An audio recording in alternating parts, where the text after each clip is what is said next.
It's March 2000 and I'm standing in my jewelry workshop, hands shaking as I dial the newspaper to sell my house. I had no plan, just a voice inside saying there's somewhere else I'm supposed to be. Everyone thought I'd lost my mind, but that crazy decision led me to the life I was actually meant to live. Here's how to know which direction is calling you, even when logic screams, stay put. After 50, we've got decades of smart decisions behind us. We're wired to analyze, to justify, to explain. But here's the trap. The more you justify a decision that seems right in your bones, the more you're taking yourself out of trusting the one navigation system that's never steered you wrong, your intuition. And at our age, we don't have time for directions that sound good on paper but feel dead inside. So there I am standing in my jewelry workshop in George, South Africa, watching myself put a liquidation sale sign in the window. My hands are literally shaking as I dial the newspaper to list my house for sale. The woman asks, "Why are you selling?" And I say, "I just know I'm supposed to leave. There's a new home for me somewhere in the world, and it's time to find it." My good friend Graham walks in, sees me pricing equipment, and says, "Sophia, what the hell are you doing?" Well, here's what I didn't say. Well, after extensive soul searching and market research, I've determined that geographical diversification aligns with my long-term actualization goals. Here's what I did say. I'm selling everything. There's somewhere else I'm supposed to be. Maybe America. No idea how I'll get there. Graham stares. My mother calls it complete madness. No business plan, no visa strategy, no safety net except this deep knowing that staying comfortable wasn't the same as staying alive. So how do you know your true direction? Firstly, there are signs, and they don't all appear at once. This whole thing started the year before when a business broker called me to ask if I would be open to selling my business. At this stage, I'd had it almost 17 years. It was my baby. And of course, my first reaction was, no, never. I mean, I couldn't even imagine not having my jewelry business.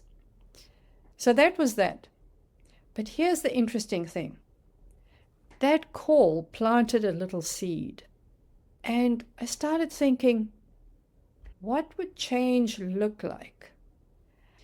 I mean, at this point, I had raised my kids as a single mom, and they were now 15 and 17. So I thought, I don't know how I could make a change, with having the kids and all.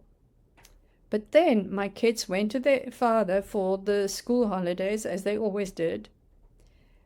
And I decided to go off to a spa in Cape Town, just a 1-week spa.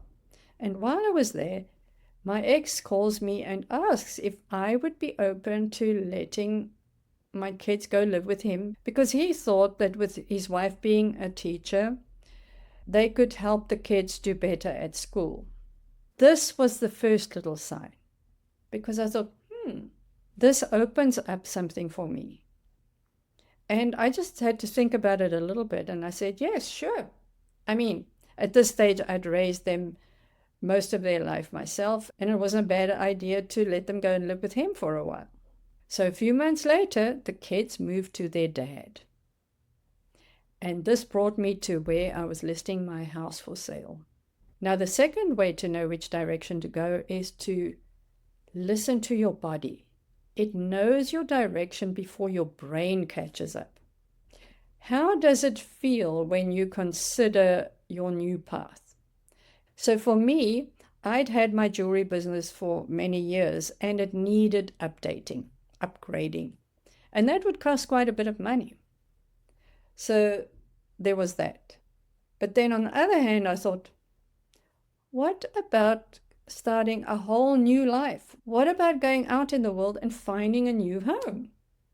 And when I weighed up these two options, spending money upgrading my jewelry store, but then still having the same old life, And now without the kids there, because this was the town where they were born, or go out into the world and look for my new home. And it was almost like a no-brainer, as scary as it was. The new home felt energizing. So ask yourself, does thinking about the path give you energy or drain it? Thirdly, there's the justification trap. Here's the pattern I've learned. The right direction needs no PowerPoint. When you catch yourself building a case, pause and ask, am I explaining this to convince others or to convince myself? If you're still doing this, you need to give yourself more time so that the path truly reveals itself. Justification can be fear in disguise, in which case, don't rush into anything. When I decided to leave South Africa, I couldn't explain it logically. I had a profitable business, it was a beautiful country, I had an established life, but every cell in my body said, go. The moment I started trying to justify staying, I knew I was lying to myself. If you can't explain your direction in 10 words or less, you're probably overthinking it. Mine was, there's somewhere else I'm supposed to be, 7 words, done.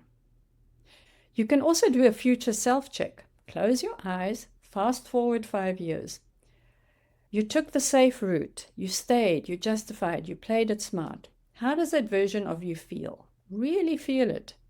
Now rewind, fast forward again. This time, you trusted your gut. You went in the direction that called you. What does that person look like?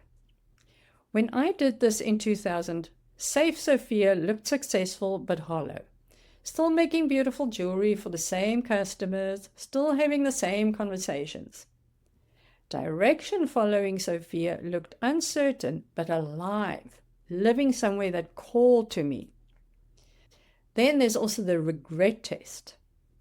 At 80, will you regret the directions you took or the ones you didn't? After 50, that question cuts through every justification. I'd rather explain why I tried something crazy than explain why I stayed stuck. 2 years after that crazy decision in my workshop, I was living in San Diego with a new career as a financial advisor and a women's transition coach. I built a 6-figure practice helping women navigate exactly the kind of life upheaval that everyone said would destroy me. So my message to you is that when you justify your decisions, you lose your freedom. If something in your gut is calling, don't make the mistake of thinking you need everyone to understand your direction before you take it. I spent months trying to explain my leaving to people who were never going to get it, including myself. Choose the direction first, explain later, if at all. Here's a simple script for you when talking to others. I know this doesn't make sense to you right now, and that's okay. It makes sense to me, and that's enough. Then change the subject. I learned the people who love you will trust your navigation even when they don't understand your destination. That shaky phone call to list my house was the best navigation decision I ever made. Not because it was logical, but because it was true.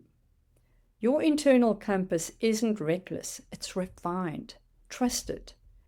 I liquidated my business, I sold my house for a great price, and I discovered that "Are you crazy?" and "You're brilliant" sound remarkably similar. The only difference is timing.